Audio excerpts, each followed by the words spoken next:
이 시간 우리에게 주시는 하나님 말씀 함께 보겠습니다. 마태복음 8장 23절에서 34절까지의 말씀입니다. 마태복음 8장 23절에서 34절. 조금 길지만 우리 한 목소리로 함께 하나님 말씀을 봉독하겠습니다. 배에 오르심에 제자들이 따랐더니 바다에 큰 놀이 일어나 배가 물결에 덮이게 되었을 때 예수께서는 주무시는지라. 그 제자들이 나와 깨우며 이르되 주여 구원하소서, 우리가 죽겠나이다. 예수께서 이르시되 어찌하여 무서워하느냐, 믿음이 작은 자들아 하시고 곧 일어나사 바람과 바다를 꾸짖으시니 아주 잔잔하게 되거늘 그 사람들이 놀랍게 여겨 이르되 이가 어떠한 사람이기에 바람과 바다도 순종하는가 하더라. 또 예수께서 건너편 가다라 지방에 가심에 귀신 들린 자 둘이 무덤 사이에서 나와 예수를 만나니 그들은 몹시 사나워 아무도 그 길로 지나갈 수 없을 지경이더라. 이에 그들이 소리질러 이르되 하나님의 아들이여, 우리가 당신과 무슨 상관이 있나이까? 때가 이르기 전에 우리를 괴롭게 하려고 여기 오셨나이까? 하더니 마침 멀리서 많은 돼지떼가 먹고 있는지라. 귀신들이 예수께 간과하여 이르되 만일 우리를 쫓아내시려면 돼지떼에 들여보내 주소서 하니 그들에게 가라 하시니 귀신들이 나와서 돼지에게로 들어가는지라. 온 떼가 비탈로 내디타라 바다에 들어가서 물에서 몰사하거늘 치던 자들이 달아나 시내에 들어가 이 모든 일과 귀신 들린 자의 일을 고하니 온 시내가 예수를 만나려고 나가서 보고 그 지방에서 떠나가시기를 간구하더라. 아멘. 프랑스 파리에서 떼제베로 약 5시간 반 정도 서남쪽으로 가면 루르드라는 아주 작은 마을이 있습니다. 인구가 17,000명 정도밖에 되지 않는 아주 작은 마을인데요. 그런데 이 작은 시골 마을에 전 세계에서 1년 동안 약 600만 명이나 되는 사람들이 매년 이렇게 방문한다고 합니다. 그래서인지 프랑스에서 파리 다음으로 호텔 숫자가 많은 도시가 바로 이 도시인데요. 그런데 무슨 이유로 해마다 600만 명이나 되는 전 세계 사람들이 이 마을을 방문하는 것일까요? 그 이유는 지금으로부터 162년 전인 1858년으로 거슬러 올라갑니다. 1858년 2월 11일 이 마을 가베 강가에 마사비엘이라는 동굴 앞에서 베르나데트라는 한 소녀가 땔감을 줍고 있었습니다. 그런데 그 소녀 앞에 성모 마리아가 나타나서 나는 무염시태, 곧 원죄 없이 태어난 자다, 잉태된 자다라는 말씀을 했다라는 것입니다. 성모 마리아가 말한 것으로 알려진 이 무염시태라는 말은 모든 사람들은 태어날 때부터 원죄를 가지고 태어나지만 하나님의 아들이신 예수님처럼 그를 잉태한 성모 마리아에게도 원죄가 없다는 이 가톨릭에 있어서 아주 중요한 교리 중에 하나입니다. 하지만 당시 이 교리는 교황 비오 9세가 성모 마리아의 원죄 없이 잉태하심에 대한 교리를 반포한 지 4년밖에 되지 않았기에 아주 작은 시골 마을, 그것도 작은 소녀가 인지할 정도로 널리 알려져 있지는 않았습니다. 물론 개신교에서는 이 교리를 인정하지 않습니다. 그런데 가톨릭 교황청에서 다각적으로 조사한 결과 이 소녀의 말이 진실로 확인되었고요. 물론 이때 한 번뿐만 아니라 18번 정도 이렇게 그 소녀에게 성모 마리아가 나타났다고 합니다. 그래서 조사 결과 교황청은 4년 뒤인 1862년에 이곳의 성모 발현을 공식적으로 인정하게 됩니다. 그리고 베르나데트가 성모를 만났던 이 마사비엘 동굴에서 나오는 샘물을 받으려고 하루에 보통 25,000명이나 되는 사람들이 줄을 서서 기다린다라고 하는데요. 이 샘물은 성모 마리아가 그 소녀에게 땅을 파서 샘물을 마시고 몸을 씻으라라는 말을 했는데요. 그래서 직접 이렇게 땅을 팠는데 그곳에서 물이 나오게 되었고, 또 후에 그 물이 병을 앓고 있는 사람들이 마시면 낫게 되어지는 그런 기적의 치유가 일어난다는 그런 소문이 퍼지면서 매일 수만 명이나 되는 사람들이 그곳에 와서 오랫동안 줄을 서서 물을 받아가지고 간다라는 것입니다. 여러분, 사람은 누구나 예전이나 지금이나 할 것 없이 이 놀라운 기적을 체험하고자 합니다. 또한 그러한 기적이 일어난 곳을 방문하여 직접 자신이 그 기적을 한번 체험하면 좋겠다라는 그런 생각을 하기도 하고 직접 가기도 하는데요. 그리고 그러한 기적 체험을 하면 없던 믿음도 생겨나고 부족한 믿음도 더 강해질 것이다 라고 생각합니다. 그러나 우리는 분명히 알아야 합니다. 믿음은 기적을 체험하는 것으로 생겨나지 않습니다. 잠시 믿음이 생기거나 더 확실한 것처럼 보일지 몰라도 믿음 그 자체가 기적을 통해서 생겨나는 것은 아닙니다. 만일 그렇다고 한다면 예수님이 기적을 체험했던 보았던 수많은 바리새인들이나 서기관 또 대제사장들은 예수님을 그 즉시로 믿었을 것입니다. 오늘 우리가 읽은 이러한 사실을 오늘 우리가 읽은 본문을 통해서도 분명히 알게 되는데요. 본문이 들어있는 마태복음 8장에는 모두 5개의 기적 사건이 기록되어져 있습니다. 예수님은 이 5번의 기적을 통해서 제자들이 어떤 신앙을 가져야 하는지를 말씀하고 계신데요. 오늘 우리가 읽은 본문은 그 5번의 기적 이사 중 4번째와 5번째를 기록해 놓고 있습니다. 나병 환자, 그리고 백부장의 하인, 그리고 베드로의 장모를 고치신 예수님께서 제자들과 함께 가브라움에서 가다라 지방으로 가기 위해 배를 타시게 됩니다. 4번째 사건은 바로 예수님께서 타신 배가 이 갈릴리 호수를 가로질러 가다라 지방으로 가는 도중에 일어난 사건입니다. 먼저 본문의 중요한 배경이 되는 이 갈릴리 호수에 대해서 살펴보고자 하는데요. 갈릴리 호수는 그 둘레가 53km로 또 남북으로는 21km, 동서로는 11km나 되는 호수라고 하기에는 굉장히 큰 편에 속합니다. 그래서 보통은 오늘 본문에서 표현하고 있는 것처럼 갈릴리 바다라고 이렇게 기록하고 있는데요. 이 갈릴리 호수의 큰 특징은 해수면보다 무려 213m나 낮은 곳에 위치하고 있다는 것입니다. 그리고 갈릴리 호수 북단에는 해발 1000m 높이에 남북 길이가 65km에 걸쳐 펼쳐져 있는 이 갈릴리 호수보다 3배 정도 더 큰 골란 고원이라는 고원이 있습니다. 그리고 이 골란 고원의 최북단에는 해발 2815m에 이르는 1년 내내 얼음이 녹지 않는 헤르몬 산이 있습니다. 이런 특이한 지형적인 특징으로 인해서 해수면의 온도가 급상승하는 경우에는 고온으로부터는 그 바람이 불어와서 함께 그것이 만나서 큰 파도를 일으키곤 했다라고 합니다. 오늘 본문 24절에서도 예수님과 제자들이 가버나움에서 가다라 지방으로 배를 타고 가는 도중에 바다에 큰 놀이 일어나 배가 물결에 덮이게 되었다라고 기록하고 있습니다. 여기서 놀이라고 번역되어진 세이스모스라는 단어는 엄청난 파도, 거대한 폭풍이라는 의미와 더불어 폭력이 수반된 소란이나 동요 또는 지진 등을 의미하는 단어입니다. 즉 무엇인가 급박하고 위급한 상황과 함께 사용되어지는 단어인데요. 이 본문을 기록한 마태가 예수님과 제자들이 당한 이 풍랑의 기사를 기록하면서 이 단어를 사용한 것은 바로 종말론적인 관점을 암시하고자 했기 때문입니다.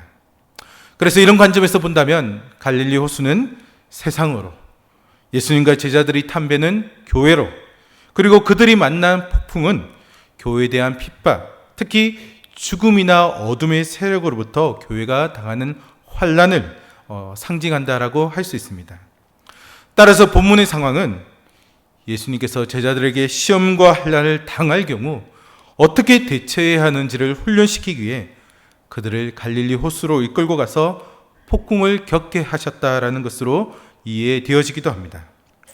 또한 마태가 본문을 이 종말론적인 관점에서 기록하였다라는 사실은 이어지는 다음 절을 통해서도 확인할 수 있는데요. 25절 말씀을 보면 큰 파도 때문에 위급한 상황에 처한 제자들은 주무시고 계시는 예수님을 깨우면서 이렇게 이야기합니다. 주여 구원하소서, 우리가 죽게 되었나이다. 여기서 구원하소서 그리고 죽게 되었나이다 라는 단어는 모두 다 종말론적인 의미를 지니고 있는 단어들입니다. 곧 구원하소서는 1차적인 의미로는 자연적인 재난이나 위험으로부터의 구원을 의미하지만, 더 나아가서 종교적인 의미로 사용되어지면 영적인 위험이나 영원한 죽음의 위협, 곧 종말의 상황으로부터 구원을 의미하는 것입니다. 또한 우리가 죽게 되었나이다 라는 단어 역시 육적인 죽음과 더불어 영적인 죽음을 의미하는 단어입니다. 그런데 여러분, 우리가 한 가지 더 주목해 보아야 할 것이 있습니다. 사실 제자들이 지금 놀라서 당황하고 있는 이 눈앞의 큰 파도는 아주 특별한 천재지변은 아니었다라는 것입니다. 앞서도 언급했지만 해발 2815m의 헤르몬 산에서 시작된 차가운 바람이 이 골란고원을 타고 내려오면서 이 갈릴리호수의 따뜻한 기온과 만날 때 2m 이상의 높은 파도가 곧잘 일어나곤 했습니다. 따라서 갈릴리 호수의 높은 파도는 이 갈릴리 지방 사람이라고 한다면 누구나 잘 알고 있는, 그리고 익숙한, 그리고 예견된 위험이라고 할 수 있는 것입니다. 물론 익숙하다고 해서 위험한 상황을 즐기는 사람은 아무도 없을 것입니다. 그런데 우리가 잘 알고 있듯이 예수님의 제자들은 대부분 어디 출신입니까? 바로 갈릴리 출신입니다. 특히 제자들 중에서도 베드로, 안드레, 야고보, 요한 등은 어렸을 때부터 이 갈릴리 호수에서 수많은 자연현상을 직접 보고 경험하며 때로는 위험 가운데 처하면서 고기를 잡던 어부들이었습니다.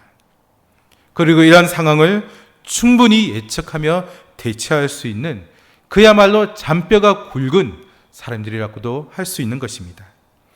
그럼에도 그들은 큰 놀, 즉 큰 파도가 몰아치자 두려워 떨면서 주님을 깨워서 주여 구원하소서 우리가 죽게 되었나이다 라고 말하였던 것입니다. 그런데 잠에서 깨어난 예수님께서 제자들을 향해 무엇이라고 말씀하고 계십니까? 26절 말씀을 보면 어찌하여 무서워하느냐 믿음이 작은 자들아 라고 책망하고 계신데요. 여러분, 이 말씀 안에는 내가 너희와 함께 있는데, 구원의 주체가 되는 내가 있는데 왜 무서워하느냐, 나를 믿고 이 예견된 위험 속으로 들어올 때의 처음 믿음은 어디로 가느냐라는 그런 물음이 담겨 있습니다. 즉 제자들은 자신들이 당한 이 육적인 생명이 위협받는 그 상황으로부터 구원을 요청하신 것이었지만, 예수님은 이러한 상황을 영적인 측면으로 확대시키셔서 당신과 함께 있음에도 두려워하는 제자들에게 믿음이 없는 자들아 라고 책망하셨던 것입니다. 사랑하는 성도 여러분, 자신의 문제를 인간적인 노력으로 해결하기도 전에 주님께 먼저 기도하는 태도, 곧 제자들이 주무시는 예수님을 깨우는 것 같은 그런 행위는 분명 바람직한 행위라고 할 수 있습니다. 그러나 기도는 두려움 때문이 아니라 예수님에 대한 신뢰에서부터 시작되어야 합니다. 예수님께서 이 풍랑을 잔잔하게 하실 것이라는 분명하고도 확실한 신뢰가 있어야 고난과 역경 가운데서도 믿음을 지키며 끝까지 신실한 주님의 제자가 될 수 있는 것입니다. 그런데 이 책망 이후 제자들 앞에 놀라운 일이 벌어집니다. 주님께서 일어나셔서 바람과 바다를 꾸짖으시는데 언제 그랬나는 듯 바람과 바다가 잔잔하게 되었던 것입니다. 여러분, 예수님께서 풍랑을 잠잠하게 하신 이 사건은 구약의 한 사건과 굉장히 유사한 구조를 가지고 있는데요. 혹시 어떤 사건인지 아십니까? 기억나십니까? 바로 요나서 1장에 나오는 요나가 큰 물고기 뱃속에 들어간 사건과 한 가지만 빼고 거의 비슷한 구조를 가지고 있는데요. 첫 번째는 예수님의 탐배와 요나가 탐배가 큰 풍랑을 만났다라는 점입니다. 그리고 두 번째는 예수님과 요나가 풍랑이 일고 있음에도 불구하고 배에서 잠을 자고 있었다는 것입니다. 그리고 세 번째는 배에 탄 사람들이 예수님과 요나를 깨워서 어떤 행위를 했다라는 것을 우리가 들 수 있는데요. 그런데 이 두 사건에 결정적인 차이가 있습니다. 바로 풍랑을 잠잠하게 하는 그 방법에 있어서 두 사건은 판이하게 다름을 발견합니다. 즉 요나는 자신이 제물이 되어 바다로 스스로 뛰어들었지만 예수님께서는 말씀의 권위로 바람과 바다를 잠잠하게 하셨던 것입니다. 본서를 기록한 마태는 이 마태복음의 1차 독자인 유대인들에게 매우 친근한 요나스의 구조와 본문을 동일하게 기록함으로써 예수님이 요나보다 큰이라는 사실을, 더 큰 권위를 가지신 분이라는 사실을 분명하게 밝히고자 했던 것입니다. 이렇게 예수님께서 말씀으로 바람과 바다를 잔잔하게 하자 27절 말씀은 그 사람들이 놀랍게 여겨 이를 때 이가 어떤 사람이기에 바람과 바다도 순종하는가라고 기록하고 있습니다. 같은 내용을 기록하고 있는 이 마가복음 4장 36절 말씀을 보면 무리들 중 몇몇 사람들이 예수님과 제자들이 탄 배를 쫓아오고 있다는 사실을 우리가 알 수 있는데요. 따라서 본절의 그 사람들은 제자들이 아닌 예수님의 일행을 쫓아오던 다른 배에 탄 사람들을 가리킵니다. 그런데 그들이 바람과 바다를 잔잔하게 하는 예수님을 보며 놀라는 것은 당연한 일이었습니다. 왜냐하면 그 당시 사람들에게 있어서 자연은 숭배와 공포의 대상이었는데 그 숭배와 공포의 대상이었던 자연을 다스리는 예수님의 모습이 그들에게는 큰 충격적인 일로 다가왔던 것입니다. 그러나 여러분, 우리가 믿는 예수님은 천지를 창조하시고 역사를 주관하시는 하나님과 동등된 분이시기에 이런 놀라운 일을 능히 하실 수 있는 분인 줄로 믿습니다. 그러나 다른 배를 타고 가는 그 예수님과 그 일행을 쫓아온 사람들은 이러한 이해가 전혀 없었기에 예수님의 능력 행함을 보고 놀랍게 여겼던 것입니다. 사랑하는 성도 여러분, 바다와 같이 넓은 갈릴리 호수에는 그 지형적인 특색으로 인해 주기적으로 큰 파도가 일어났습니다. 그래서 하나님을 믿는 사람이나 믿지 않는 사람이나 이곳에서는 누구나 큰 파도를 만나 위험에 처할 수도 있었습니다.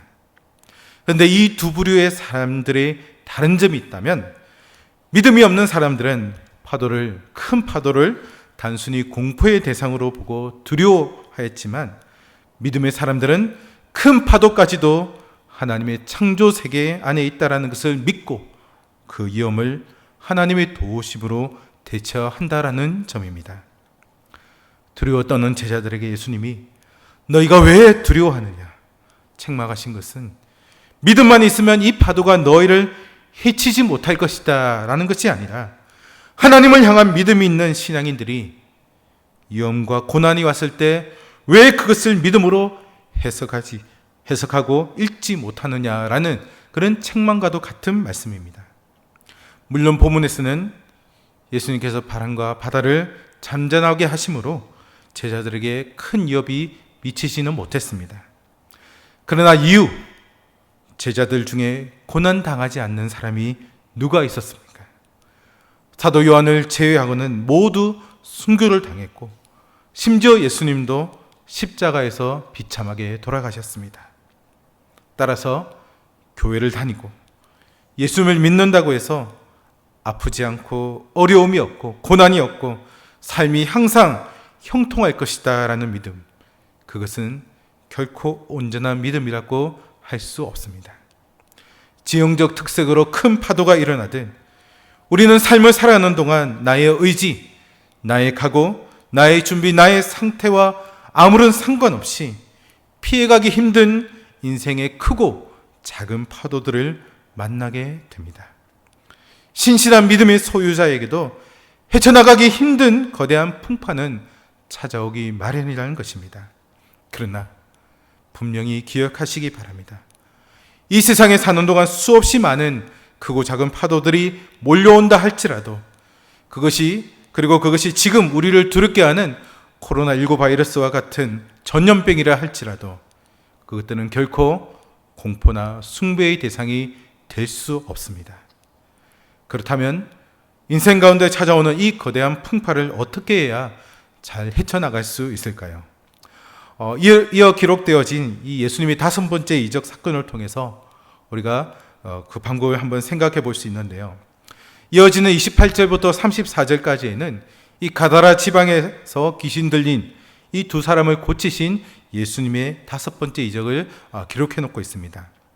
이 마태복음 8장의 이 5번째 이적 사건은 마가복음 5장과 누가복음 8장에도 조금 다른 관점에서 기록되어져 있는데요. 이 세 군데의 내용을 종합해 보면 이렇습니다. 가다라 지방에 귀신 들린 남자 2명이 있었습니다. 처음에는 마을 사람들이 이 귀신 들린 두 남자를 쇠사슬에 묶어서 광기를 무리지 못하러 제재를 가했습니다. 처음에는 그런 물리적인 제재가 통했지만 나중에는 이 귀신 들린 남자들이 완력으로 쇠사슬을 끊어버리고는 그것도 무덤들 사이로 올라가서 늘 소리를 지르고 돌로 자신의 몸을 자위하기 시작했는데요. 이 귀신 들린 남자들의 이야기를 아는 가다라 지방 사람들은 그 산을 함부로 오르지 못했습니다. 이런 정황을 28절 후반절은 그들은 몹시 사나워 아무도 그 길로 지나갈 수 없을 지경이라고 기록하고 있습니다. 그런데 바로 그 장소를 예수님께서 지나가시게 되었습니다. 그래서 29절 말씀을 보면 지나가시는 주님을 본 이 귀신 들린 자들이 갑자기 이렇게 소리 지르고 있습니다. 하나님의 아들이여, 우리가 당신과 무슨 상관이 있나이까? 같은 내용을 기록하고 있는 마가복음 5장 6절과 7절은 당시의 상황을 조금 다른 모습으로 기록하고 있는데요. 우리 마가복음 말씀을 5장 6절과 7절 말씀을 우리 같이 한번 읽어보도록 하겠습니다. 우리 같이 한번 읽겠습니다. 그가 멀리서 예수를 보고 달려와 절하며 큰 소리로 부르짖어 이르되 지극히 높으신 하나님의 아들 예수여, 나와 당신이 무슨 상관이 있나이까? 원하건대 하나님 앞에 맹세하고 나를 괴롭히지 마옵소서 하니. 마가복음에 따르면 이 남성들은 예수님께 대들거나 또는 해하려고 소리를 지는 것이 아님을 알 수 있습니다. 그들은 멀리서부터 예수님을 보고 달려와서 절하며 부르짖었는데요. 그런데 놀라운 것은 이 귀신 들린 남자들이 예수님을 부르는 호칭입니다. 그들이 예수님을 무엇이라고 부르고 있습니까? 바로 하나님의 아들이여라고 부르고 있습니다. 여러분, 이때는 예수님 스스로도 아직 자신을 하나님의 아들로 칭하지 않을 때였습니다. 또한 제자들 역시 한참 후에 그러한 고백을 하게 되고요. 그럼에도 불구하고 이 귀신 들린 자들은 예수님이 어떤 분인지를 정확하게 알고 망설임 없이 하나님의 아들이여라고 고백하고 있는 것입니다. 그런데 예수님을 하나님의 아들이라고 부르는 이 귀신 들린 사람들은 예수님에게 우리가 당신과 무슨 상관이 있나이까? 때가 이르기 전에 우리를 괴롭게 하려고 여기 오셨나이까? 라고 말하며 만일 우리를 쫓아내시려면 대시대에 들어 보내주소서라고 예수님께 간구합니다. 여기서 우리가 분명히 알아야 할 사실이 한 가지 있습니다. 그것은 제가 읽어드렸던 29절이나 31절 모두 귀신 들린 자들의 입에서 나온 것이지만 실상은 그들 안에 거하였던 귀신들이 한 말이라는 사실입니다. 여러분, 이것은 무엇을 의미하는 것일까요? 이것은 귀신들이 귀신 들린 자들의 몸과 마음 그리고 생각까지 주장하고 있다는 사실을 알 수 있습니다. 즉 그들은 귀신이 하라는 대로 행동하고 말하는 대로 말을 하는 존재가 되었습니다. 따라서 귀신 들린 자들은 자신의 의지대로 말과 행동을 할 수가 없었던 것입니다. 우리가 잘 알고 있는 소위 신이 들렸다, 신이 내렸다라는 사람들의 어떤 모습을 한번 생각해 보면 쉽게 이해할 수 있을 것입니다. 그들은 신이 내린 후와 내리기 전 행동과 말이 전혀 다른 것들을 보게 됩니다. 인격도 달라지고 자신의 의지대로 무엇을 할 수 없으며 오직 자신의 몸과 마음을 지배하는 그 신의 뜻을 따라 하는 것들을 우리가 보게 되어지는데요. 만일 그들이 자신의 몸에 내린 신의 뜻을 거부하면 여지없이 큰 고통을 겪는다라고 합니다. 그런데 여러분, 사람을 지배하고 주장하는 것은 귀신만 있는 것은 아닙니다. 죄가 우리의 마음에 들어오면 죄가 우리 자신을 지배하고 주장하게 되는데요. 그래서 죄가 그 마음에 들어간 사람은 선한 일을 생각하거나 선한 일을 행하지 못하고 언제나 악한 일만 생각하고 행동하는 것들을 보게 되어지는 것입니다. 그래서 그들은 로마서 1장 29절과 31절에 나오는 우상 숭배, 불의, 추악, 탐욕, 시기, 살인, 분쟁, 시기, 악독, 비방, 교만, 자랑 등 악한 것들만 행하는 자들이 되는 것입니다. 사실 우리가 성령으로 거듭나기 전의 상태가 바로 이러했습니다. 성령으로 거듭나기 전 우리는 선을 행하고 싶어도 선을 행할 수가 없었습니다. 앞서 말한 것처럼 죄가 우리를 지배하고 있었기 때문입니다. 그래서 사도 바울도 로마서 7장 19절과 21절에서 성령으로 온전히 거듭나기 전에 자신의 모습이 어떠했는지를 다음과 같이 밝히고 있는데요. 내가 원하는 바 선은 행하지 아니하고 도리어 원하지 않은 바 악을 행하는도다. 만일 내가 원하지 아니하는 그것을 하면 이를 행하는 자는 내가 아니요 내 속에 거하는 죄니라. 그러므로 내가 한 법을 깨달았노니 그 선을 행하기 원하는 나에게 악이 함께 있는 것이로다. 여러분, 이러한 모습이 죄가 그 안에 들어가 있는 자의 실상이라고 할 수 있습니다. 그러나 성도는 성령으로 거듭나 성령이 그 안에 내주하심으로 성령의 지배를 받는 자들입니다. 하지만 우리가 영적으로 늘 깨어 성령을 쫓아 행하지 않는다면 언제든지 죄가 우리 안에 들어와 죄의 지배를 받아 앞서 로마서 1장에 있는 그런 악한 일들을 자행할 수밖에 없는 것입니다. 따라서 성도가 영적으로 깨어있지 않아 성령을 쫓아 행하지 아니하면 죄의 지배를 받게 되어지고 성령의 영향력은 점점 그 자리를 잃어 우리의 삶 가운데 죄의 영향력이 크게 확대해진다는 사실을 우리는 잊어서는 안 될 것입니다. 그러면 우리는 영적으로 늘 깨어 있어야 합니다. 또한 성령을 쫓아 온전히 행하는 자가 되어야 합니다. 경건의 생활에 의의가 될 수는 없지만 하나님을 바르게 경외하고 영적으로 늘 깨어 성령을 쫓아 행하기 위해 항상 경건의 훈련에 힘써야 하는 것입니다. 사랑하는 성도 여러분, 우리의 인생에는 거센 풍파와 같은 고난과 역경은 언제든지 찾아올 수 있습니다. 또한 사단은 수많은 유혹으로 우리를 넘어뜨려 죄의 지배를 받게 합니다. 그러나 기억하십시오. 거센 풍파 가운데서도 주님은 우리와 함께 계십니다. 그분은 결코 우리를 떠나지 않으시고 임마누엘로 함께 하시는 줄 믿으시기 바랍니다. 또한 우리는 죄의 지배를 받는 자들이 되어서는 안 됩니다.